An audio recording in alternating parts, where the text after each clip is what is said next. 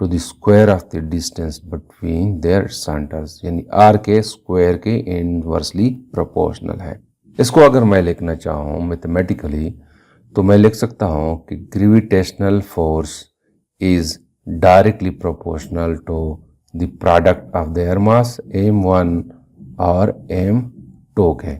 यहाँ पे मैं लिखता हूँ g यानी कि ग्रेविटेशनल फोर्स, और यही ग्रेविटेशनल फोर्स Fg जो है it is inversely proportional to the square of the distance between their centres.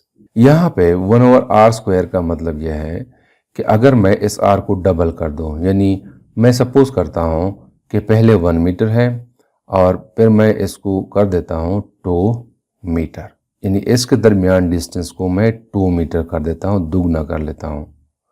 तो इसके मुताबिक फोर्स जो है ये 4 टाइम्स डिक्रीज होगी, 4 times it will be decrease.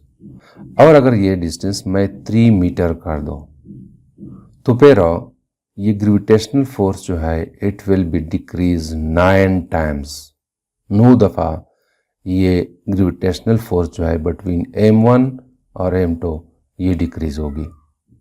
और अगर मैं कंसीडर कर दूं कि ये डिस्टेंस 4 मीटर है तो gravitational force will be decrease by 16 times, 16 times जो है ये ग्रेविटेशनल फोर्स डिक्रीज होगी। और अगर इसके दरमियान मैं ग्राफ ड्रा करूं, यानी फोर्स और डिस्टेंस के दरमियान मैं ग्राफ ड्रा करूं कि अलोंग x एक्सिस r है और अलोंग y एक्सिस f है, तो ग्राफ जो बनेगी it will be like this one. यानी अगर हम कहे कि यहाँ पे 0 है, ये 2 है, ये 3 है और ये 4 है, तो यहाँ पे फोर्स जो है जब डिस्टेंस 2 है तो फोर्स जो है it will be equal to, यानी अगर मैं यहाँ पे पुट करूँ 1/4 क्योंकि 1/r² है। और जब डिस्टेंस 3 मीटर है तो यहाँ पे हमारे पास आ जाएगा 1/9, और जब 4 है तो यहाँ पे हमारे पास आ जाएगा 1/16। तो ग्राफ जो है वो ऐसे बनेगा, 1/r² का ग्राफ ऐसे बनता है। तो हम इन दो इक्वेशंस को आपस में कंबाइन कर लेते हैं, तो हम लिखते हैं कि Fg is directly proportional to m1 m2 divided by r²।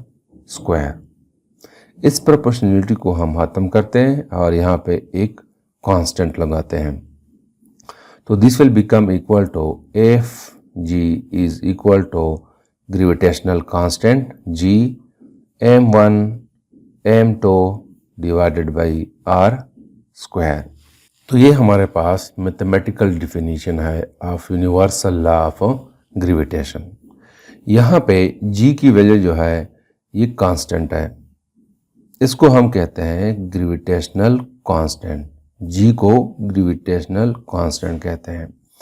और इसकी वैल्यू एक्सपेरिमेंटली फाइंड की गई है जो इक्वल है 6.67 इंटू 10⁻⁻11 न्यूटन मीटर स्क्वायर पर किलोग्राम स्क्वायर।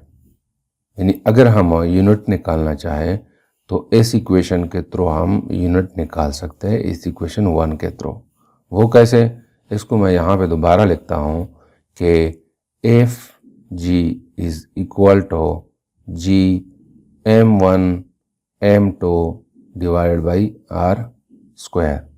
तो मैं क्या करता हूँ कि इस r² को इसके साथ मल्टीप्लाई करता हूँ, तो इसको मैं यहाँ पे लिखता हूँ कि Fg multiplied by r² is equal to g m1 m2।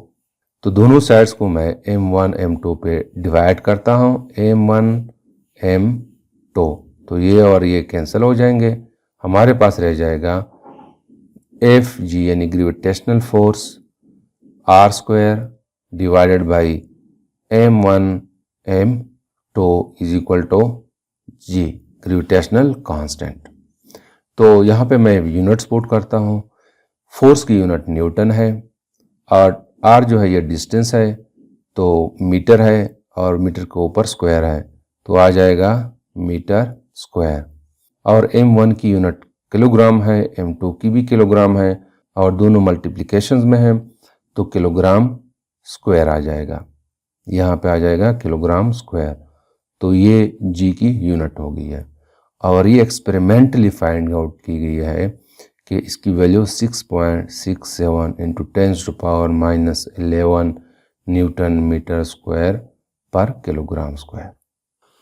अब दोस्तों मैं एक्सप्लेन करता हूँ Newton's third law of motion and universal gravitation या यूनिवर्सल लॉ ऑफ ग्रेविटेशन। दोस्तों according to universal law of gravitation दो मासेस के दरमियान ग्रेविटेशनल फोर्स होती है और दोनों मासेस एक दूसरे पे फोर्स अप्लाई करती है।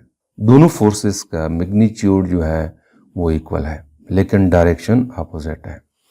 जैसे कि यहाँ पे आपको नज़र आ रहा है ये मास m1 है और ये मास m2 है। ये मास m1 m2 पे फोर्स अप्लाई करता है और ये m2 m1 पे फोर्स अप्लाई करता है। दोनों फोर्सेस का मैग्नीट्यूड यानी मकदार में बराबर है लेकिन डायरेक्शन में अपोजिट है। तो हम लिखते हैं कि m1 m2 पे जो फोर्स अप्लाई करता है वो F12 के बराबर है, उसकी डायरेक्शन ये है। और m2 m1 पे जो फोर्स अप्लाई करता है वो F21 है और इसकी डायरेक्शन इस साइड पे है। यहाँ पे अगर हम देखें दोनों की डायरेक्शन अपोजिट है लेकिन मैग्नीट्यूड दोनों का इक्वल होना चाहिए। तो न्यूटन थर्ड लॉ भी ये कहती है कि इक्वल फोर्सेस और अपोजिट फोर्सेस, जिसको हम एक्शन और रिएक्शन कहते हैं। एक्शन की डायरेक्शन एक होती है, रिएक्शन की डायरेक्शन दूसरी होती है। तो हम लिखते हैं यहाँ पे कि चूंकि दोनों इक्वल है तो मैं लिखता हूँ कि F12 वेक्टर फॉर्म में मैं लिखता हूँ क्योंकि यहाँ पे हम डायरेक्शन भी यूज करते हैं। तो it is equal to F21। ये तो हो गया मैग्नीट्यूड में दोनों बराबर है। डायरेक्शन के लिए हम यहाँ पे माइनस साइन लगाते हैं कि F12 is equal to F21। Magnitude में इक्वल लेकिन डायरेक्शन में अपोजिट। तो इसी वजह से हम कहते हैं कि forces acting on two bodies due to gravitational force is example of action and reaction forces. जब दो बॉडीज एक दूसरे पे फोर्स अप्लाई करते हैं ये मिसाल है एक्शन और रिएक्शन की। दोस्तों यहाँ पे हम कहते हैं कि इक्वल फोर्सेस अप्लाई हो रही है, लेकिन जब हम डेली लाइफ में देखते हैं किसी क्रिकेट के बॉल को हम रिलीज करते हैं तो हम देखते हैं कि वो बॉल ज़मीन की तरफ मूव करती है। यानी अगर मैं कहूँ कि ये ज़मीन है, ये अर्थ है, ये मैं कहता हूँ कि अर्थ है, और यहाँ पे मैं एक क्रिकेट की बॉल को रिलीज करता हूँ, ये बॉल है, तो हम देखते हैं कि ये बॉल यहाँ नीचे ज़मीन की तरफ मूव करती है। हालांकि हम कहते हैं कि दोनों equal and opposite forces apply करती है।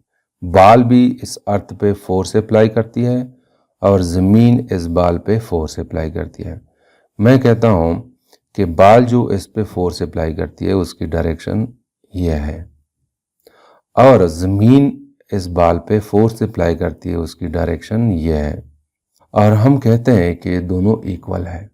मैं सपोज करता हूँ कि ये बॉल इस ज़मीन पे फोर्स अप्लाई करती है 1 न्यूटन, तो ये ज़मीन भी इस बॉल पे 1 न्यूटन की फोर्स अप्लाई करती है। तो होना तो ये चाहिए कि ज़मीन भी इस बॉल की तरफ मोशन शुरू करे, लेकिन हम देखते हैं कि ये बॉल नीचे की तरफ मूव करती है, ज़मीन मोशन नहीं करती, और फोर्सेस भी इक्वल हैं। दोस्तों इसकी वजह यह है कि ज़मीन की मास बहुत ज़्यादा है।